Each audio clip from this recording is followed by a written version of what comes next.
10 ఏళ్లలో ప్రపంచ మత సమీకరణాలు మారిపోయాయి. ముస్లిం మతం వేగంగా విస్తరిస్తూ క్రైస్తవ మతం ఆధిపత్యాన్ని ప్రదర్శిస్తుండగా హిందువులు స్థిరంగా ఉన్నారు. బౌద్ధులు తగ్గుముఖం పట్టారు.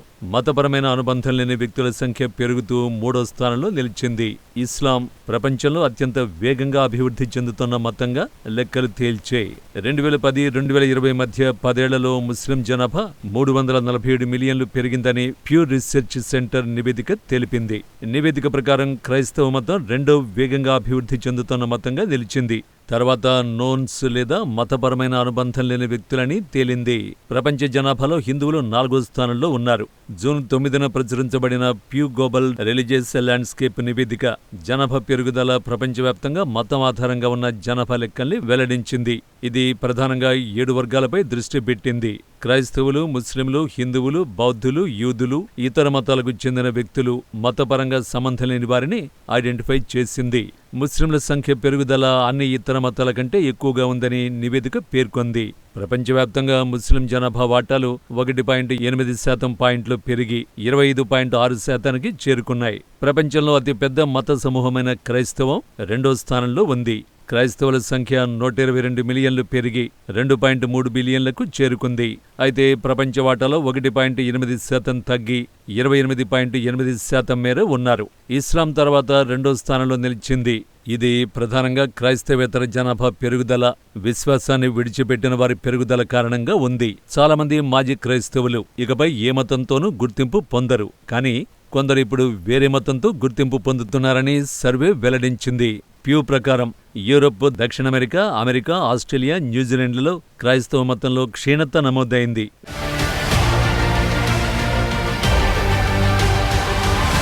నోన్స్ 3వ అతి పెద్ద పెరుగుతున్న సమూహంగా ఉంది.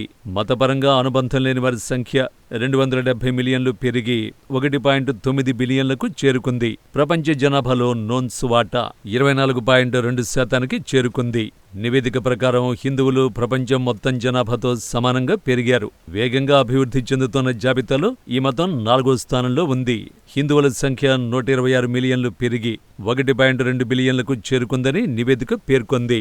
ప్రపంచ జనాభా నిష్పత్తి ప్రకారం హిందువులు 14.9% వద్ద స్థిరంగా ఉన్నారు. 2010తో 15% పోలిస్తే స్వల్ప తగ్గుదల ఇది.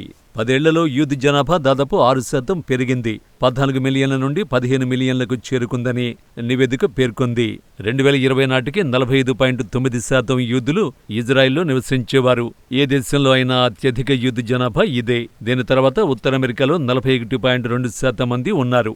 నివేదిక ప్రకారం 2020లో దశాబ్ద క్రితం కంటే తక్కువ సంఖ్యలో ఉన్న ఏకైక ప్రధాన మత సమూహం బౌద్ధులు. ప్రపంచంలో బౌద్ధుల సంఖ్య 0.8% తగ్గింది. 2020లో ముస్లింల జనాభాలో అత్యధిక సంఖ్యలో పిల్లలున్నారని అధ్యయనం పేర్కొంది.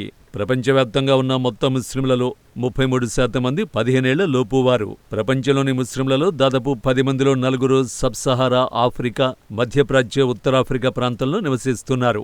యూదులు, బౌద్ధులు అత్యధిక వృద్ధుల నిష్పత్తిని కలిగి ఉన్నారు. ప్రతి సమూహంలో 36% మంది 50 ఏళ్లు అంతకంటే ఎక్కువ వయస్సు ఉన్నవారు ఉన్నారు. క్రైస్తవులు అనేక ప్రాంతాలలో పెద్ద ఉనికిని కలిగి ఉన్నారు. సబ్-సహారా ఆఫ్రికాలో అత్యంత యువకుల నుంచి యూరప్లో అత్యల్ప జనాభా వరకు ఉన్నారు. హిందువులు 15 నుండి 49 సంవత్సరాల వయస్సు గల 55% మధ్య జనాభాను కలిగి ఉన్నారు.